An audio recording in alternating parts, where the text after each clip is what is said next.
Hello नमस्कार, welcome to inculcate learning. 14th class है जी। पीवाईक्यूज डिस्कस कर रहे हैं। डिग्री कॉलेजेस के पीवाईक्यूज हैं, पीजीटी लेवल के या नेट लेवल के, मैं इनको बोल सकती हूँ। कुछ क्वेश्चंस को, कुछ एक डायरेक्ट फैक्चुअल हैं जो हमारे नेट में भी आ जाते हैं। ठीक है, सो इंपॉर्टेंट क्वेश्चंस है, प्रैक्टिस के लिए अच्छे हैं, एटलीस्ट किसी एग्जाम में आए हुए हैं।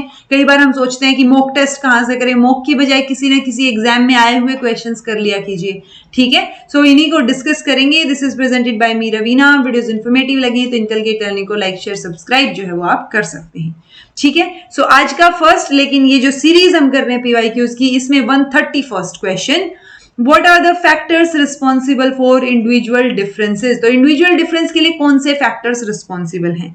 नेचर एंड नर्चर दोनों, रेस या पेरेंट का जो है एजुकेशनल बैकग्राउंड और उनकी रेस, हेरिडिटी एंड मैच्योरेशन या environment and maturation. So heredity और एनवायरमेंट आता है लॉजिकल आंसर तो जो हम पढ़ते हैं हमेशा से, बट हेरिडिटी के साथ एनवायरमेंट यहाँ दे नहीं रखा, तो इन ऑप्शंस के साथ हम नहीं जाएंगे। हम नेचर एंड नर्चर के साथ जाएंगे। नेचर में एक तरीके से हेरिडिटी आ गई और नर्चर में एक तरीके से एनवायरमेंट आ गया। ओके, सो हमारा बेटर ऑप्शन जो है वो ऑप्शन ए रहेगा, इंडिविजुअल डिफरेंसेस के लिए responsible factor. Okay, Which one of the following is an example of intra-individual difference? यानी एक इंसान है, देखिए इंडिविजुअल या इंडिविजुअल डिफरेंसेस में हम इंटर और इंट्रा लेते हैं ना। एक तो ये है कि मान लो रवीना है और ये अनीता है। ओके, रवीना और अनीता एक दूसरे से अलग हैं, वो क्या हुआ? इंटर इंडिविजुअल, यानी इन दोनों में अलग अलग डिफरेंसेस हैं। एक हुआ अनीता में ही कोई दो चीजें हैं या रवीना में ही कोई, मान लो मेरा मैथ्स बहुत अच्छा है लेकिन मेरी साइंस गड़बड़ है, राइट? तो वो इंडिविजुअल डिफरेंस हो गया कि मैं हर चीज में अच्छी नहीं हूं, राइट? सो वो चीज अब वही पूछा गया है आपसे, इंट्रा का एग्जाम्पल पूछा गया है। अमीश जो है वो दोनों सब्जेक्ट्स में फेल हो गया, मैथ और साइंस में, तो क्या ही इसमें डिफरेंस हुआ? दोनों में ही फेल है या दोनों में ही पास है। ठीक है, दोनों में ही अच्छा कर दिया उसने, तो इसमें तो डिफरेंस नहीं हुआ। अनीता ने भी दोनों में अच्छा कर दिया, मैथ्स या सोशल साइंस, तो ये भी कोई पॉइंट नहीं बना। बट अनीता ने मैथ्स में अच्छा परफॉर्म किया लेकिन सोशल साइंस में अनीता फेल हो गई। ठीक है, सो ये क्या हुआ कि अनीता ने मैथ्स में तो बहुत अच्छा परफॉर्म किया, तो एक ये इंडिविजुअल डिफरेंस हो गई। ऐसा नहीं है कि एक इंसान सब चीजों में अच्छा ही हो। ओके, सो अनीता जो है वो मैथ्स में उसने खराब परफॉर्म किया, तो ये अनीता के ही दो अलग अलग रूप जो है वो यहाँ देखने को मिलते हैं। तो ये क्या हो गया? अनीता का इंडिविजुअल, इंट्रा इंडिविजुअल डिफरेंस हो गया। ठीक है जी। What is the target age range of Kishori Shakti Yojana? तो एडोलेसेंस की उससे रिलेटेड है ये किशोरी शक्ति योजना। तो ये पूछा गया है कि एम्पावरमेंट ऑफ एडोलेसेंट गर्ल्स के लिए है, तो कौन सी ईयर वाली, कौन सी एज ग्रुप के लिए है ये किशोरी शक्ति योजना? करवा रखी है मैंने, आपकी प्लेलिस्ट में भी ऐड करने की ट्राई करूंगी। नहीं कर पाऊं तो आप मुझे कमेंट करके याद दिला दीजिएगा बाद में। ओके, सो किशोरी शक्ति योजना 13 से 20, 12 से 19, 11 से 18 और 10 से 17। तो 11 से 18 की एज ग्रुप वाली जो लड़कियां हैं, एडोलेसेंट गर्ल्स हैं, उनकी एम्पावरमेंट के लिए किशोरी शक्ति योजना जो है वो शुरू की गई। ठीक है, Which one of the following is not the characteristic of adolescents? तो adolescents की कैरेक्टरिस्टिक कौन सी नहीं है? हीरो वर्शिपिंग, जो हम बोल देते हैं ना, आइडियल वर्शिप होना या कि किसी के फैन ही बन जाना, वैसे ही परफॉर्म रहना, उसी की तरह बाल बनाना, सारी चीजें वैसी। ठीक है, रैपिड फिजिकल डेवलपमेंट, हेट्रोसेक्सुअलिटी या फिर search for a job. So obviously आप एडोलेसेंस में जॉब की सर्च में तो नहीं जाते डेफिनेटली।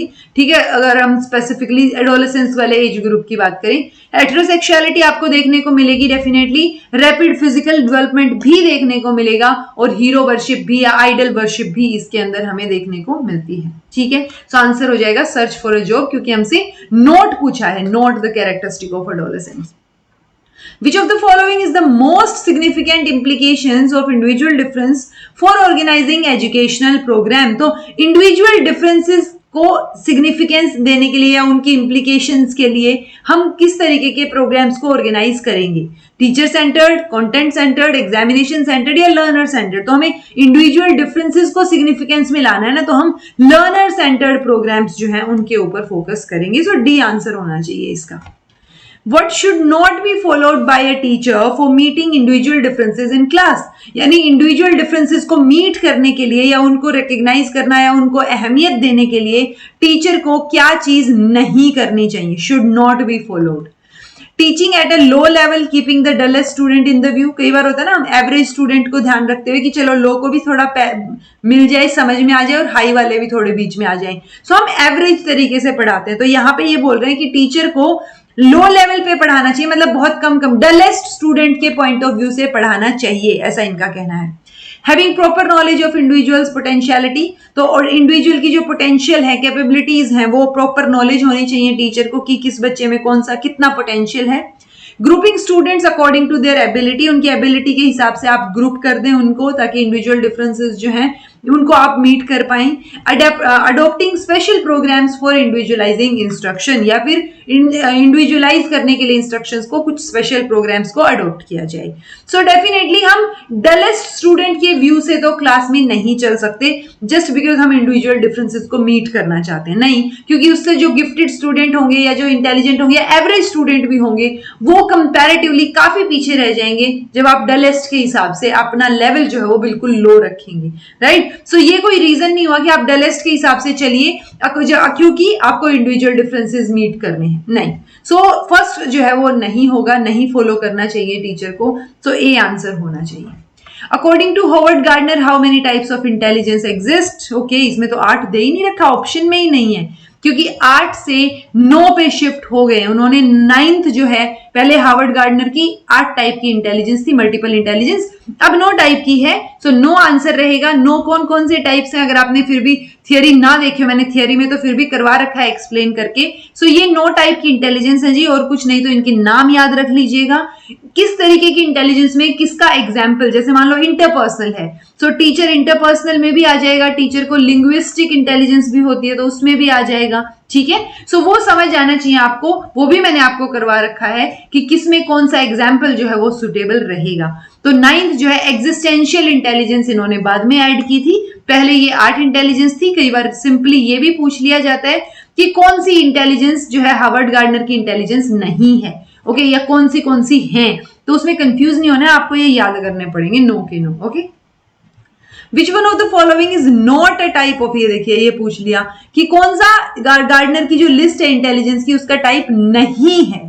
सो लॉजिकल, मैथमेटिकल, एग्जिस्टेंशियल, लिंग्विस्टिक, तो सिमेंटिक नहीं है जी, बाकी सारे हैं। अब सिमेंटिक किसी न किसी इंटेलिजेंस के में तो होगा, तो इंटेलिजेंस की थियरीज आपने की होंगी, तो उसमें से किस में है वो आपको कमेंट करके बताना है, ठीक है, कि कौन सी इंटेलिजेंस की थियरी में है।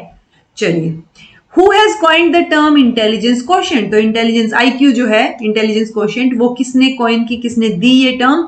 अल्फ्रेड बिने, विलियम स्टर्न, डेविड या फिर सिमन? सो आंसर रहेगा विलियम स्टर्न, याद रहना चाहिए, इंटेलिजेंस करवाते टाइम ये भी करवा रखा है। According to Guilford's latest structure of the intellect, यानी SOI जो मॉडल है इनका, उसमें कितने इंडिपेंडेंटली ऑपरेटिंग फैक्टर्स रहेंगे? सो इंडिपेंडेंस में हम 3 पार्ट लेके चलते हैं, ऑपरेशन, कंटेंट और प्रोडक्ट। हर एक में, एक में 6 है, एक में 5 है, 5 6 के 30 और 6 3 18। सो 6 5 और 6 इस तरीके से आपको कंपोनेंट्स देखने को मिलेंगे। इनको जब मल्टीप्लाई करेंगे तो क्या आ जाएगा? 5 6 के 30 और 30 की 6 से मल्टीप्लाई करेंगे 180, तो 180 आपका उत्तर हो जाएगा जी, ठीक है जी। सो आई होप आपको आज के क्वेश्चन सिंपल लगे हो, बिल्कुल, क्योंकि 2018 में पूछे गए क्वेश्चन फैक्चुअल हैं, बिल्कुल सिंपल हैं, टू द पॉइंट हैं, जबकि 2021 में कंपैरेटिवली कॉन्सेप्चुअल क्वेश्चंस पूछे गए हैं। ओके, तो हमें दोनों के लिए प्रिपेयर रहना है, कॉन्सेप्चुअल पार्ट के लिए भी और फैक्चुअल पार्ट के लिए भी। सो अगर कोई कंफ्यूजन हो तो कमेंट करके बताइएगा। This was all about today. Thank you so much for watching. Be happy, keep smiling, subscribe to inculcate learning because it is absolutely free, and be consistent in your efforts.